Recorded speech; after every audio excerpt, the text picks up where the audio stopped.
कुछ बात करेंगे अदालती मामलात को लेकर। तो पार्लिमान ने मुद्दत नहीं लिखी तो ताहयात नाअहली की मुद्दत कहाँ, नाअहली ताहयात कैसे होगी, या ये कहाँ पर लिखा है। सुप्रीम कोर्ट में आर्टिकल 62(1)(f) की तशरीह के केस की समाअत के दौरान चीफ जस्टिस के रिमार्क्स। कहा, किसी को ताहयात नाअहल करना इस्लाम के खिलाफ है तो तौबा का रास्ता खुदा ने बंद नहीं किया तो अदालत कैसे कर सकती है। सुप्रीम कोर्ट ने ताहयात नाअहली का फैसला आइन के तहत नहीं, अपनी सोच के मुताबिक किया। झूठ बोलने वाला ताहयात नाअहल और बगावत करने वाला 5 साल नाअहल कैसे हो सकता है। मुंतखब नुमाइंदों की कानून साजी को हकारत से नहीं देखा जा सकता। क्या 5 जजों की दानिश 326 पार्लियामेंटेरियंस की कानून साजी खत्म कर सकती है।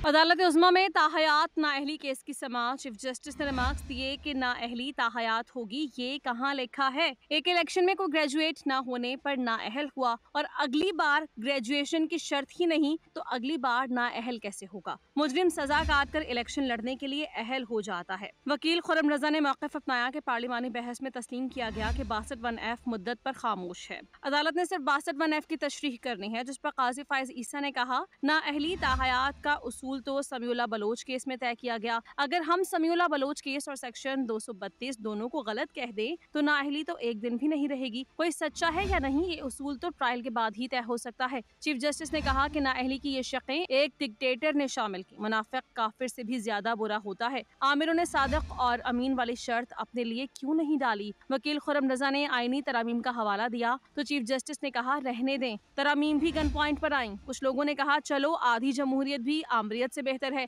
आइन का तक़द्दुस तब होगा जब उसे हम मानेंगे। जस्टिस जमाल मंदोखेल ने कहा, अदालती डिक्लेरेशन के बाद आर्टिकल 62(1)(f) का इत्तलाक ही नहीं हो सकता। जस्टिस मंसूर अली शाह ने कहा, ताहयात नाअहली के फैसले की बुनियाद डिक्लेरेशन है, जिसकी मियाद अब मुकर्रर की गई। वकील उस्मान करीम ने दलाइल दिए कि सुप्रीम कोर्ट ने 2013 के अल्लाह दिनों भाइयों केस के फैसले में 62(1)(f) की नाअहली दी। फिर सुप्रीम कोर्ट के 5 रुकनी बेंच ने अल्लाह दिनों भाइयों फैसले पर इन्हसार करके 62(1)(f) के तहत ताहयात नाअहली मुतारिफ करवाई। इसके बाद 3 रुकनी बेंच ने 2020 में अल्लाह दिनों भाइयों नजर सानी केस में नाअहली का लदम करार दे दी। जस्टिस उमर अता बंदयाल ने 2020 के अल्लाह दिनों भाइयों फैसले पर इन्हसार करके फैसल वावदा केस का फैसला दिया। अब सुप्रीम कोर्ट का 62(1)(f) का समीउल्लाह बलोच का फैसला इसलिए चलेगा क्योंकि 5 रुकनी बेंच का है। चीफ जस्टिस ने कहा कि यानी आपके मुताबिक जस्टिस उमर अता बंदयाल ने इस फैसले को बुनियाद बनाकर अपने ही मौक़िफ़ की नफी की। क्या दोनों फैसलों को एक साथ देखा जा सकता है। मोहम्मद उस्मान करीम ने इस्तदा की, सुप्रीम कोर्ट ने नाअहली की मुद्दत के तयन की दुरुस्त तशरीह नहीं की, लिहाजा अब ताहयात नाअहली के फैसले का दोबारा जायजा लिया जाए। सुप्रीम कोर्ट अपनी गलती की तस्दीक कर सकती है। जस्टिस काजी फाइज ने रिमार्क्स दिए, इलेक्शन 8 फरवरी को हो रहे हैं। रिटर्निंग अफसर के फैसलों में तजाद को खत्म करने के लिए केस सुन रहे हैं। मुआवनीन के दलाइल मुकम्मल होने के बाद समाअत